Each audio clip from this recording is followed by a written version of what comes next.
જીવનની અંદર ઉપરવાળા એવી વ્યવસ્થા કરી છે કે તમે કંટાળો નહીં ને એટલે મોસમ બદલાતી રહે, ક્યારેક મંદી આવે, ક્યારેક તેજી આવે. જે ખરા ખલાસીઓ છે ને એમ જેમ બદલાતી મોસમમાં એમ પોતાના સટ ફેરવતા જાય, પણ વાણમાંથી ભૂતકો મારીને આપઘાત ન કરે.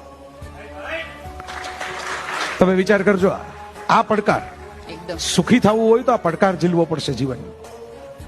ઉપરવાળાએ જેટલી વસ્તુ કિંમતી છે ને એ ટફ જ રાખી છે, ઈઝી રાખી જ નથી. મોતી તમારે લેવા માટે જવું હોય તો ગોતીલો ડૂબકા મારવા પડે. કેટલીય છીપલા ભેગા કરો ત્યારે અમુક છીપલામાં સાચા મોતી મળે, બાકી તમારી ડૂબકી ખાલી જાય. પણ ડૂબકી ખાલી ગઈ એમ માનીને જે માણસ ડૂબકી મારવાનું બંધ કરી દે ને એને તો જિંદગીમાં કોઈ દી મોતી મળે નહીં.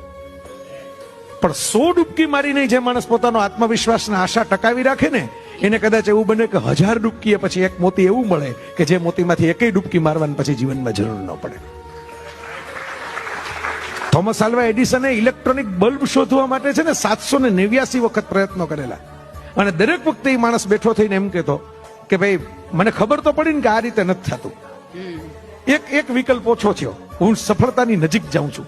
હું નિષ્ફળ જાઉં છું એમ નહીં, હું નવું શીખીને સફળતાની નજીક જાઉં છું.